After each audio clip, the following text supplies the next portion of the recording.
एक बढ़िया दाल मखनी अगर मिल जाए ना तो वाह भई वाह, मज़ा ही आ जाता है। एक गाढ़ी दाल एकदम मखनी वाली बिल्कुल बढ़िया सी रेसिपी है ये दोस्तों। एकदम बढ़िया वाली रेसिपी बनेगी और हर बार आप ऐसे ही बढ़िया परफ़ेक्ट तरीके से बना पाएँगे। तो इस रेसिपी को एंड तक ज़रूर देखिए और मेरा चैनल भी ज़रूर सब्सक्राइब कर लेना। चलो इसको बनाते हैं। इसको बनाने के लिए 2 बड़े चम्मच सरसों का तेल आपको अच्छे से हीट कर लेना है, अच्छे से पका लेना है और उसको थोड़ा ठंडा कर लेना है। अब हम लेते हैं कुछ खड़े मसाले, 2 तेज पत्ता ले लीजिए, 4 ले लीजिए काली मिर्ची, 1 बड़ी इलायची, 1 दालचीनी का टुकड़ा, 1 हरी इलायची और 3 ले लीजिए लौंग। इन सब चीज़ों को हम इस तेल में डाल देते हैं और 1 मिनट तक के लिए हम भून लेते हैं। ध्यान रखेंगे कि ये जलने ना पाए, हल्के-हल्के से भुने, हल्की-हल्की सी खुशबू आनी चाहिए। अब दोस्तों हम डाल देते हैं यहाँ पे टमाटर का प्यूरे। यहाँ पे मैंने 4 बड़े टमाटर लिए हैं, उनको पीस लिया है और दोस्तों इसी में मैंने ना हरी मिर्च भी डाल दी थी। 1 हरी मिर्च डाली थी, बहुत ज़्यादा तीखी नहीं डाली थी और इसको पीस के मैंने इसमें डाल दिया है। तो दोस्तों ये बिना प्याज़ लहसुन वाला हम बना रहे हैं, क्योंकि अगर हम प्याज़ लहसुन डाल देंगे ना तो उसका टेस्ट बहुत ज़्यादा आ जाएगा, जो दाल मखनी का स्वाद नहीं होता है। तो बस यहाँ पे टमाटर को थोड़ा-सा पकने देते हैं, यहाँ पे हम घर के ही कुछ मसाले डाल देते हैं। यहाँ पे मैं ऐड कर रही हूँ सबसे पहले लाल मिर्ची का पाउडर, ये हल्की लाल मिर्ची का पाउडर है और साथ में जो कश्मीरी लाल मिर्च पाउडर होता है वो। साथ-साथ हम थोड़ी-सी हल्दी इसमें ऐड कर लेते हैं दोस्तों और स्वादानुसार नमक भी इसमें ऐड कर लीजिए और इन सब चीज़ों को आप अच्छे से मिक्स कर लें। तो यहाँ पे ये देखिए अच्छे से जब ये मिक्स हो जाएगा, ये एक रंगत अलग आ जाएगी क्योंकि हमने कश्मीरी लाल मिर्च ऐड करा है। तो बस यहाँ पे हम इसे टमाटर को अच्छे से पकने के लिए छोड़ देते हैं। तो यहाँ देखिए अब आप पानी जो है उड़ चुका है, लगभग 2 से 3 मिनट लगा मुझे, यहाँ पे पानी उड़ जाएगा और इसके बाद ये देखिए इस तरीके से बबल्स आने शुरू हो जाएँगे। अब हम डालते हैं उबली हुई काली उड़द की दाल, जो साबुत काली उड़द होती है उसको मैंने 6 से 7 घंटे के लिए भिगोया और उसको उबाल लिया है। तो बस हम इसमें दाल को डाल देते हैं। तो उबली हुई दाल अगर है आपके पास आराम से, तो कोई झंझट ही नहीं होता। नॉर्मल आपको दाल उबालनी है, जैसे पानी में उबालते हैं, बिल्कुल उसी तरीके से दाल उबालें और इसमें ऐड कर लें। थोड़ी दाल डाल के मैंने क्या किया है, यहाँ पे थोड़ा-सा उसको मैश कर लिया है, ताकि उसमें गाढ़ापन आ जाए, क्योंकि मखनी दाल है ना दोस्तों, तो दाल में जो गाढ़ापन आता है ना, वही मखनी जैसा होता है, इसीलिए इसका नाम दाल मखनी कहलाया है।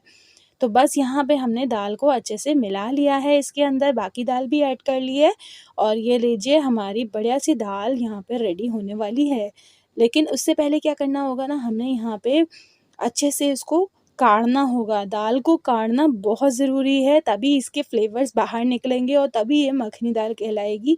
क्योंकि जो दाल का मखनीपन है ना, मतलब बिल्कुल अच्छे से जब तक मैश ना हो जाए, तब तक मज़ा नहीं आता। तो एक टेस्ट बताती हूँ, ये देखिए चमचे के पीछे अभी मज़ा नहीं आ रहा ना, देखिए, चमचे के पीछे अभी कुछ भी नहीं चिपक पा रहा है सही से, तो इसका मतलब अभी दाल हमारी हुई नहीं है, अभी तो बहुत सारी चीज़ें बाकी हैं। तो हम यहाँ पे 4 से 5 मिनट तक दाल को काढ़ते हैं और लास्ट में हम डाल देते हैं यहाँ पे आधा छोटा चम्मच गरम मसाले का। तो बस अब हम इसको अच्छे से काढ़ना शुरू करेंगे। तो दोस्तों यहाँ पे लगभग 3 से 4 मिनट हो गए हैं। अब मैंने 1 गिलास भर के दूध इसके अंदर डाल दिया। ये फुल क्रीम दूध है, वो मैंने इसके अंदर ऐड कर दिया है और इसको भी अब हम पका लेते हैं। तो यहाँ जल्दी से हम इसको पका लेते हैं दोस्तों और इस दाल को हम काढ़ते-काढ़ते लगभग अभी ना मुझे करीबन 15 मिनट से ज़्यादा हो गया है और अब आप देख रहे हैं इसकी रंगत किस तरीके की हो गई है, मतलब दूध डालते ही इसकी रंगत ना बिल्कुल अलग हो जाती है। अब हम यहाँ डाल देते हैं कसूरी मेथी, 1 छोटा चम्मच आप कसूरी मेथी ले लीजिए, हल्का-सा तवे पे आप इसको भून लें और उसके बाद इस तरीके से क्रश करके डाल दें।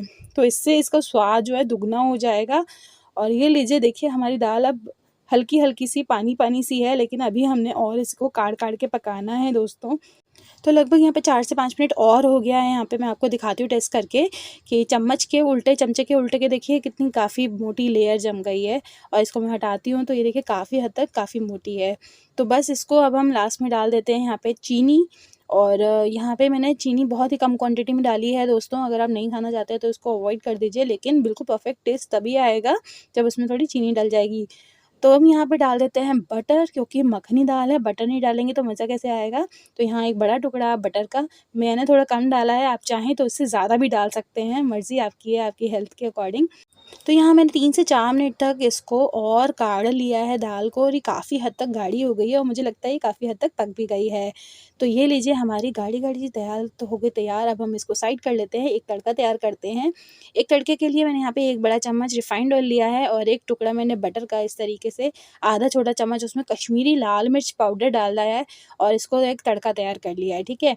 अब क्या करेंगे हम, लास्ट में हम क्या करेंगे कि गैस बंद कर देंगे और बिल्कुल अंत में हम डालेंगे मलाई ताकि ये फटे ना।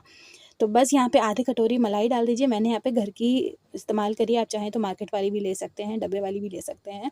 बस इसको अब हम जल्दी से सर्व कर लेते हैं दोस्तों। इसी तरीके से सर्व करना है, एक बाउल लेना है बड़ा-सा, है ना? और उसके अंदर इस तरीके से सर्व करना।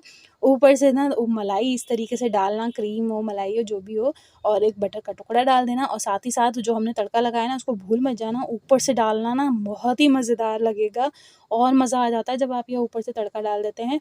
और लास्ट में मैंने हल्की-सी जो है कसूरी मेथी भी रख दी है। तो बस ये लीजिए हमारी दाल मखनी हो गई तैयार। तो ये रेसिपी आपको कैसी लगी मुझे ज़रूर बताइए, मुझे कमेंट भी करिए।